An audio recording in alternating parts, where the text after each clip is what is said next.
topics that have kind of come up with just this discussion today have sort of been touched on. The one that I want to go a little more in depth on is Mom's Impact, because this is really a resource to all of you. Anytime that you are interacting with a pregnant or postpartum person that has any mental health or substance use problems, and you're just kind of like, I just want to phone a friend, you can literally do that. And we will help walk you through identification, diagnosis, even getting someone inducted on buprenorphine. Like, we can do that remotely, and we can talk you through all the steps and make that happen.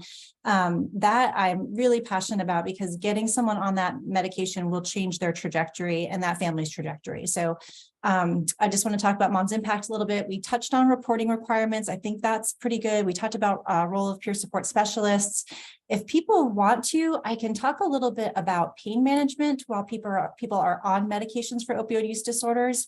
I can also just mention really quickly, if you have a pregnant or postpartum woman on these medications, they can breastfeed on these medications. We just don't want them to be in active substance use. If they're not using substances, if they're HIV negative, if they're Hep C positive, they can still continue to breastfeed on these medications. So I'm going to just really quickly talk about what Mom's Impact is, and I'm going to talk about this one particular component of it, which is doing what we're doing right here, really working with providers to help you feel more comfortable, to feel more confident, to have a greater capacity to address more mild, moderate symptoms of perinatal mood disorders or substance use disorders. And we can do that by trainings. We can do that by one-on-one consultations. And this is, when I say provider, I'm talking about everybody. If you are a community health worker, a case manager, a doula, a social worker, if you are touching a pregnant postpartum woman in this health care space, you can give us a call and we will help you in any way we can. Trainings are really meant for groups, and we can do that virtually or in person, but it's supposed to be very much tailored to what that group needs. So if you are from a practice, and we can talk about, well, what are you guys doing well? What's not going so well? We can sort of do a niche training that's going to help you get to the next step. What these topics could be is, again, anything that you need. We can talk about how to better screen, how to more effectively screen, how to handle positive screens, where do you refer people, and what levels of care are appropriate for treatment? How do I better kind of manage some of the initial steps of mild, moderate symptoms of illness, particularly around mood and anxiety things? There's some really basic things you can do in clinical practice just to get someone started in treatment and recovery. And then obviously, who are the people that you are going to refer to a psychiatrist? You want to be clear, like, who are the ones that I'm going to manage? Who are the ones that I need to get to a higher level of care?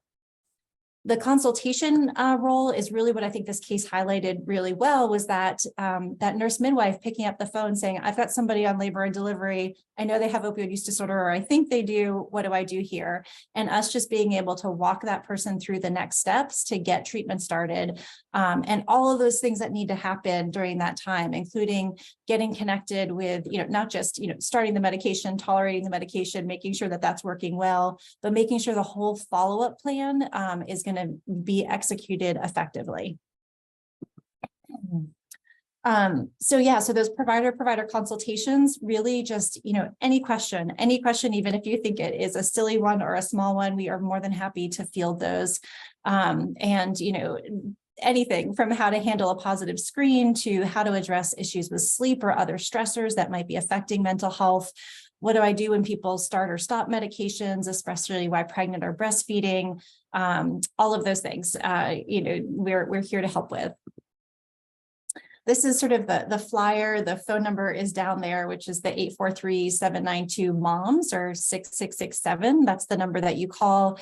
Our care coordinators are available Monday through Friday, 8 a.m. to 5 p.m. There's also a QR code that you can always scan and get in touch with us. If you scan the QR code, you're going to go to our website and you can just put in your information there, and we'll get back to you. If it's not, if it's the end of the day, it's going to be the next day. If it's during the weekday, we'll get back to you within a half hour to 45 minutes.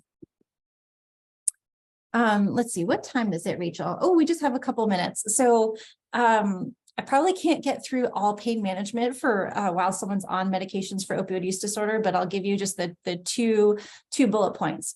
Keep women on the same dose of their medication for opioid use disorder throughout labor and delivery. use strategies like epidurals and alternating acetaminophen and acetaminophen and ibuprofen for pain management, and use the same sort of, if you use an opioid, use the same amount that you would use any other person that is not on these medications or doesn't have an opioid use disorder. So if whatever you prescribe for vaginal deliveries, whatever you prescribe for C-sections is what you're going to prescribe for this population. And then maybe there's more conversations about pain management, and you can call us and we can help you with that.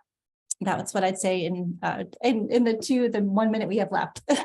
Well, what we're going to do is, since we did start late, if it's okay, we'll go a little bit late. And I know that Dr. Gill and also Dr. King and all of you have things to get to. So if you have to jump off at 1, thank you for joining. And I just want to remind you again, we will start on time next session, and Dr. Gill's team is going to be back taking a deeper dive into all of these areas.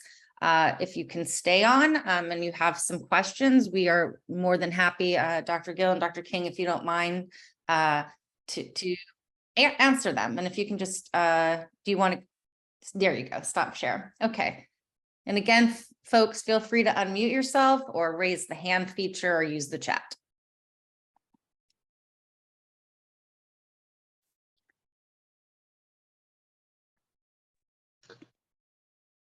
Connie, I just wanted to ask a question. I'm glad that you mentioned the breastfeeding, because before people were, unsure if it was okay. I know myself personally, I didn't get to breastfeed my son. That was like 5 years ago because I was on Bupe. But what about for the baby after the baby's born? Is there a certain protocol that they go through if the baby is in neonatal withdrawal? Like I said, I know a lot of moms get, nervous or worried, or how are they going to manage the baby's comfort as well? Yeah, it's a great question. And wherever somebody is delivering, hopefully in advance, they sort of know a little bit about their labor and delivery and the protocol that they use. The protocol we want them to use, the most evidence-based one, is called Eat, Sleep, and Console. And that basically means that if we know that there's been an opioid exposure in pregnancy, that baby's going to be monitored. And the MUSC NICU people, feel free to jump in. This is your work. We're going to monitor that baby in the early postpartum period. If that baby can eat, if they can sleep, they can be consoled. They're not going to be given medications, and they're also going to be put in a very low stim environment. They're going to do tons and tons of kangarooing, skin to skin, and so that you are really trying to help regulate that baby and not get them worked up so you can avoid medications. Sometimes you're still going to have to use medications because sometimes they can't be consoled, or they are not eating or not sleeping, and so this is just a way to use less medication if needed. But we really just encourage, if you can't breastfeed, that's okay too. Just as much skin to skin contact with mom and baby as possible is really what we're aiming for. Hopefully that answers your question. Yeah, definitely. Thank you. And how long does that period last with the syndrome with the baby? Is there a set time period, or? Yeah, and there's not. Our NICU folks could talk to that too. I mean, it is one of the most unpredictable things ever. I've seen, and it's totally not dose dependent in what mom has been on, does not affect the outcome of NAS. It can, for some babies, it can be many, many weeks, and sometimes months, maybe not months, but over a month. There's some that go by and there's not a problem at all. So, methadone has a slightly higher risk of a baby going through withdrawal in comparison to buprenorphine, but there's a risk with both, and you want to choose the medication that's best for mom, that's going to work most effectively for her.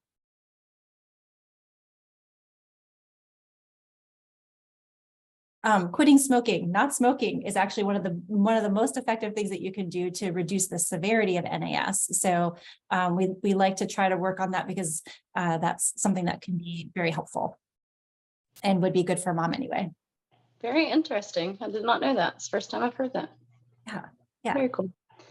Jane, would you like to chime in, or thank you for putting what you put into the chat. I just love to hear as many folks as possible, but maybe I'm not sure if Jane is still here. She might have jumped off.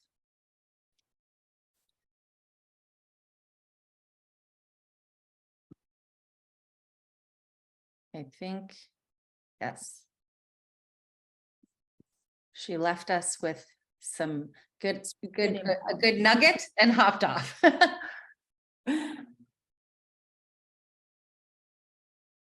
Okay, so we want to make sure to be respectful of everyone's time. It's 1:04, we end at 1, and I can't stress enough how thankful we are to have the impact team here. And again, I cannot stress enough that our next sessions will be taking deeper dives. So not just any overarching presentation, but going very deep into the subject matter. So we do encourage you to join and to send the invite to colleagues. If you have questions for me at all, you can reach out. I will make sure to respond. And then also, if there's any questions that you can't get to Dr. Gill, I will be sure to triage those and get them to that team. Other than that, we want to thank everyone and hope that you have a wonderful rest of your week. And we will see you in a couple of weeks for our next session. Thanks, everyone. Thank you. Thanks, everybody. Thanks, Donna. And Connie and Courtney, if you could stay on just for a hot moment? Yes. I Okay. think Courtney and I are meeting together with Janessa next. Oh, Ruben next. So we have like a couple minutes. Let me just message Ruben and let her know. I texted her. Right, so Oh, will thank you be you. sending the recorded video? Whoever, is it SOS MTW? Yes, Can you tell from me, Tammy. Tammy, can do you have my email? Yes, Do me a favor, shoot me an email following the session to say, hey, Rachel, please send me the video. okay, I will, thank you. Okay, thank you. Just gonna go ahead and remove folks.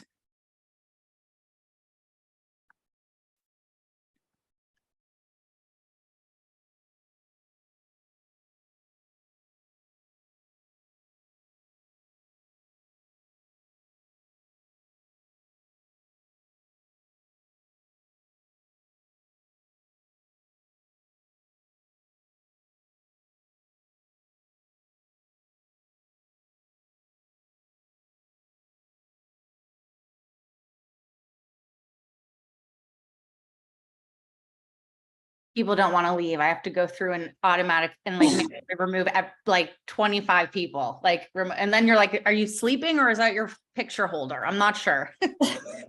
So that was great.